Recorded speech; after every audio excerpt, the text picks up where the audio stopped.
Bismillahirrahmanirrahim. Assalamualaikum warahmatullahi wabarakatuh. Alhamdulillahilladzi ja'ala Ramadan shahra siyam, syahrul mubarak, syahrul maghfirah.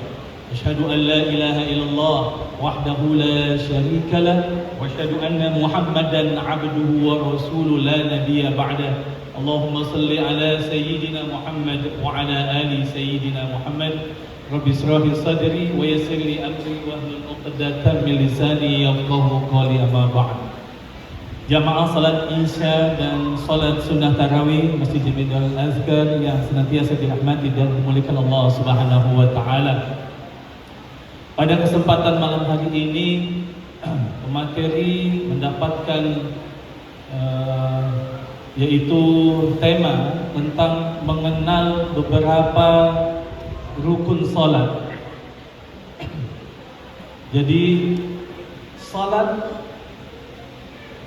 diperintahkan oleh Allah Subhanahu wa taala dan dicontohkan oleh Rasulullah sallallahu alaihi wasallam. Sallu kama ra'aitumuni usalli. Salatlah kalian sebagaimana kalian melihat aku salat. Namun dalam salat ada aturannya, di mana ketika kita menghadap pada Allah Subhanahu wa taala sebagaimana dicontohkan oleh baginda Nabi besar Muhammad sallallahu alaihi wasallam, ada aturan yang harus diikuti yang kita kenal dengan yaitu rukun salat. Nah, kita coba kembali mengingat apa saja yang termasuk dalam rukun salat. Ada yang mengatakan rukun salat sebanyak 13. Ada yang mengatakan juga 17 rukun salat. Nah, kalau yang 13, empatnya itu yaitu tumaninah, tetapi dimasukkan ke dalam yang 13 itu. Coba kita lihat nanti apa saja yang 13 rukun salat ini. Nah, kita harus tahu apa itu rukun salat. Rukun salat itu sebenarnya rangkaian daripada perbuatan wajib. Nah, di mana di situ membentuk hakikat daripada salat dan harus dilakukan secara teratur, yaitu tertib. Bila mana kita meninggalkan daripada salah satu rukun salat, baik itu sengaja atau tidak sengaja, maka menjadi batal atau tidak sah salat kita. Apa itu yang pertama? Yaitu niat. Nah, ini dia. Coba kita sebutkan dulu. Pertama niat, lalu berdiri. Ini berdiri ini bagi yang mampu. Jadi sebagai besar dari kita mampu, maka menjadi rukun salat. Wajib baginya untuk berdiri. Lalu yang ketiga yaitu takbiratul ihram. Lalu yang keempat adalah membaca suratul Fatihah. Nah, ini wajib baca suratul Fatihah. Nanti kita coba sedikit jabarkan ya. Lalu yang kelima, ruku dengan tumaninah. Nah, ini dia. Ruku dengan tumaninah. Ruku dengan badan yang agak menunduk dan itu lurus dengan kepala kita, wajah kita agak melihat ke tempat salat. Lalu i'tidal dengan tumaninah. Lalu yang berikutnya yaitu sujud 2 kali. Nah, itu juga dengan tumaninah. Nah, itu. Lalu apa yang ke-8? Duduk di antara 2 sujud. Nah, ini dia. Lalu yang ke-9, duduk tasyahud akhir. Tasyahud itu maksudnya duduk tahiyat akhir. Lalu yang ke-10 yaitu membaca bacaan tahiyat akhir. Lalu yang ke-11 membaca salawat Nabi. Nah, ini jangan sampai lupa. Membaca salawat kepada Rasulullah sallallahu alaihi wasallam. Lalu yang ke-12 yaitu membaca salam pertama. Nah, itu rukunnya adalah pada salam yang pertama. Lalu yang ke-13 atau yang terakhir yaitu tertib dan harus berurutan. Lalu kita lihat yang pertama adalah niat. Nah, niat ini adanya di dalam hati. Ketika kita takbiratul ihram, Allah, maka kita di situ harus niat. Niatnya apakah harus pakai bahasa Arab? Tidak mesti. Boleh pakai bahasa yang dimengerti oleh masing-masing orang. Nah, niat ini cukup sebenarnya, yaitu usolli fardhu zuhri misalkan. Saya niat saya sholat zuhur. Udah gitu aja cukup. Nah, dan biasanya ada juga orang yang sebelum niat itu dia dilafazkan. Nah, ini ada sebagian ulama membolehkan karena ini menguatkan.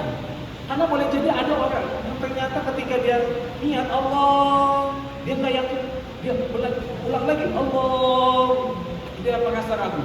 Nah, oleh karenanya untuk menambah dari rasa, menguatkan dari rasa was-was, masih boleh dia membaca lafaz usolli fardhu zuhri misalnya, usolli fardhu isya. Setelah itu dia takbiratul Allah. Nah, ketika dia takbiratul ihram jangan lupa sampai batasnya yaitu bar Allah bar. Nah itu, nah silakan niat.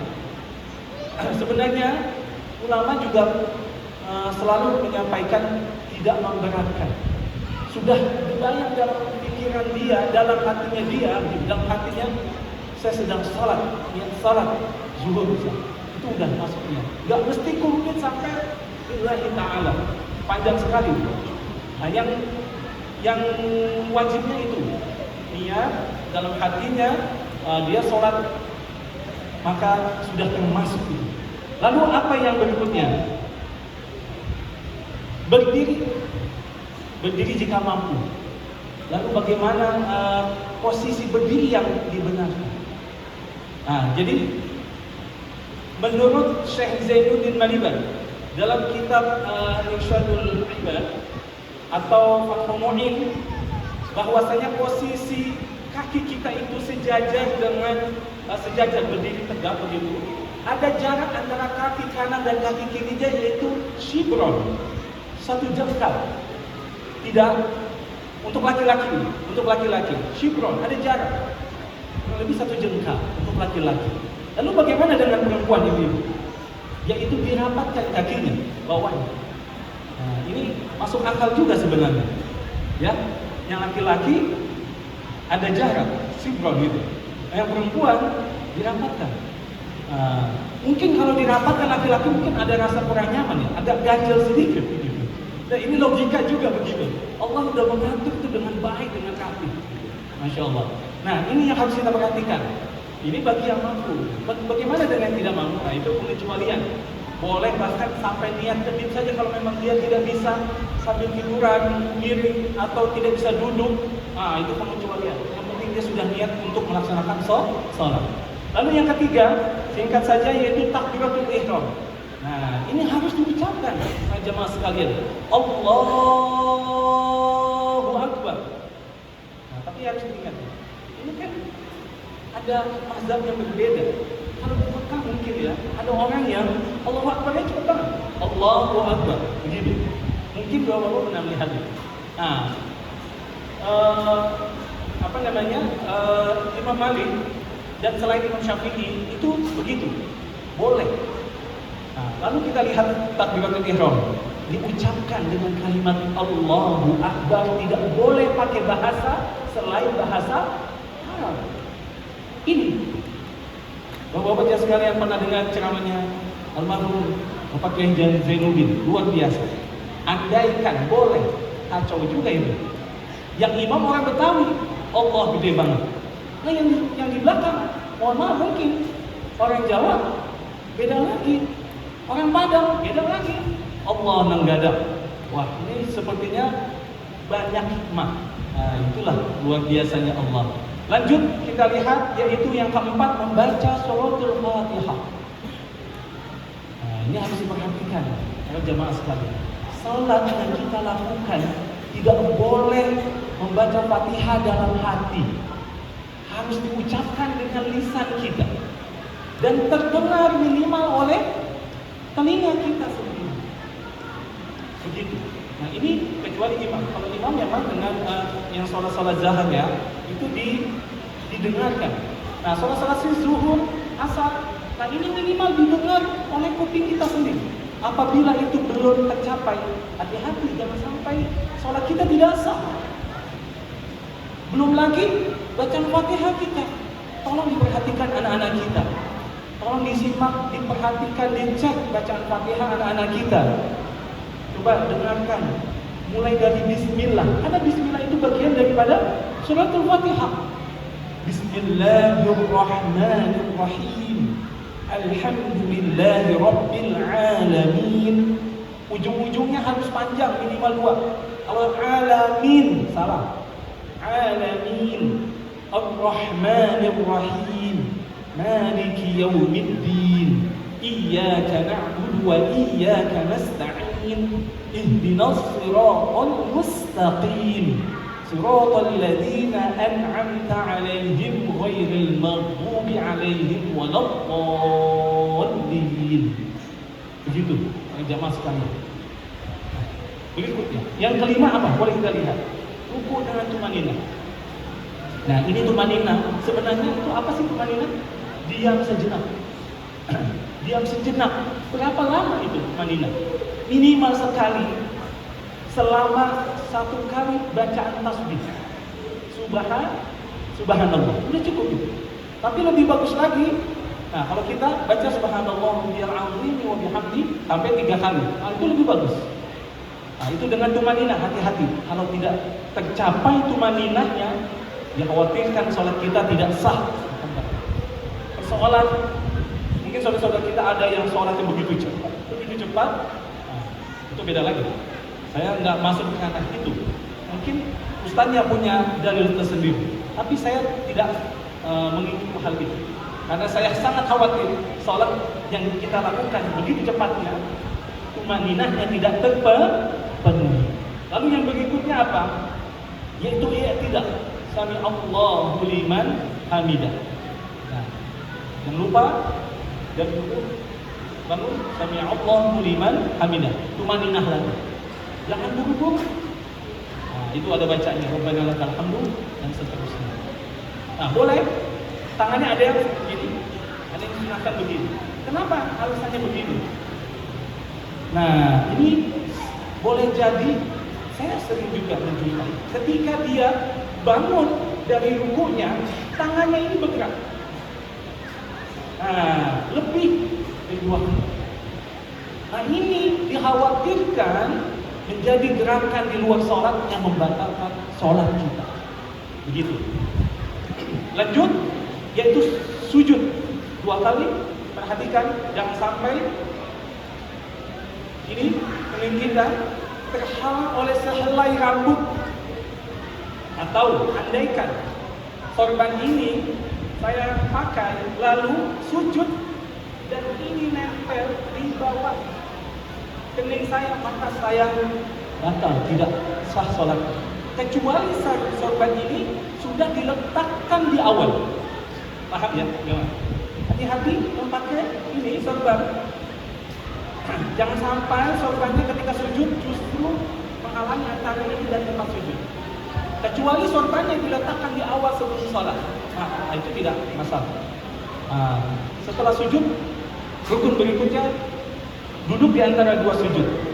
Nah, ini juga diperhatikan tumaninahnya. Selanjutnya apa? Membaca duduk tahiyat akhir. Nah, ini dia nih. Duduk tahiyat akhir.